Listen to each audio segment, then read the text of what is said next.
Coin On. Hey there, YouTube coin community. This is Dustin with Coin Op. Today we are going to be taking a look at the top 5 most valuable Jefferson Nickel varieties that you could potentially find in pocket change or out coin searching, or searching bank rolls or bank bags, boxes of coins from the bank, whatever you are searching, jars of change. So let's dive right on in. One of the things that you will see a lot with Jefferson Nickels, especially uncirculated ones, are people trying to get full step designations, or even on the holders it'll say MS66FS, which means full steps. On uncirculated examples, it's very rare for all of the steps to be complete. So collectors search for examples that are full steps. So you are going to hear the term full step quite a bit in this little short video.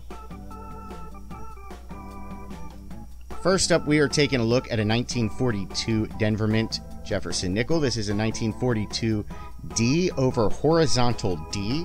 This is listed as RPM-021. This is a very unique variety. The secondary repunching of the mint mark can be seen at a 130-degree tilt underneath the main mint mark. If you do happen to find one of these examples, searching your change, circulated examples tend to sell anywhere between $60 to $700 depending on condition. Keep in mind, circulated means that it was in circulation. An uncirculated example, which means it has yet to be in people's pockets, tend to range anywhere from $1,500 all the way up to $8,500.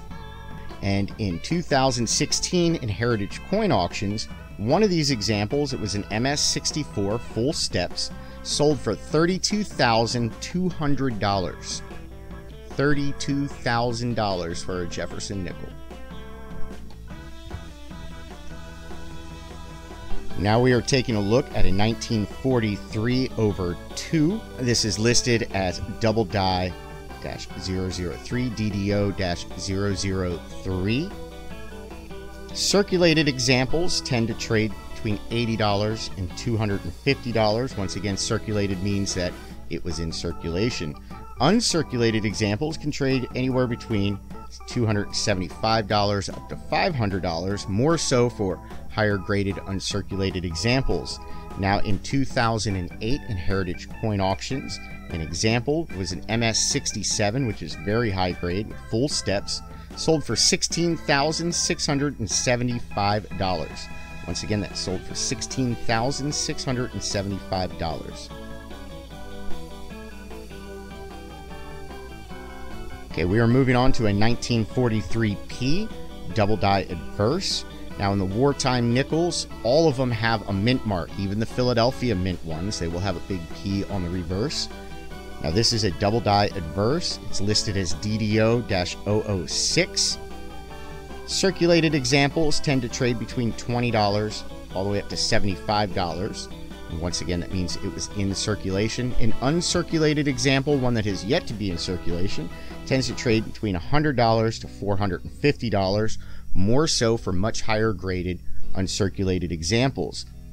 Now in 2009 in Heritage Coin Auctions, an example sold for $11,500. Once again, it sold for $11,500. Now do keep in mind that example was an MS67 full steps, which is a very high grade coin. Now we are taking a look at a 1939 double die reverse. This is listed as DDR-001. Once again, this is a double dyed reverse.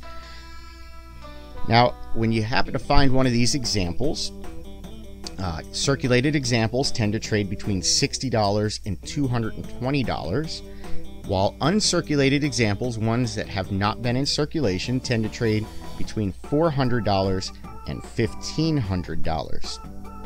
Now in 2016, an example that was in an MS67 full steps sold for $20,563.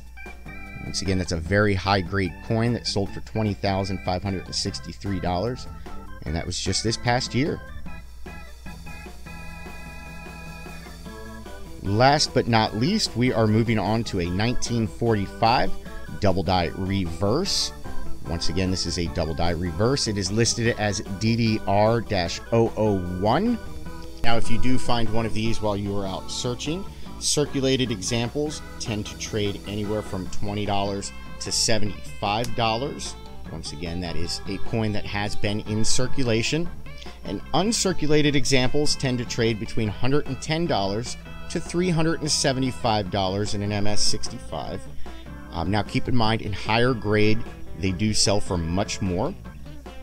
Example in 2014, an example graded MS-66 with full steps sold in Heritage coin auctions for $14,100. Once again, it sold for $14,100. Well, we hope you enjoyed this quick top 5 video of Jefferson Nickel varieties.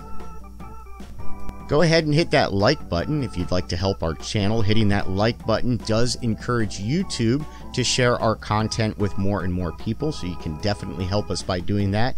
You can also help us by hitting the subscribe button. We do love it when people subscribe to the channel, so do hit that button. If you have not been to our website, it is varietyerrors.com. Once again, it is varietyerrors.com. I will post a link down in the comments. You can always find me and Robert Lawson in the Variety and Error coin group on Facebook, also in the Coin Op group on Facebook as well. And once again, we thank you for your view.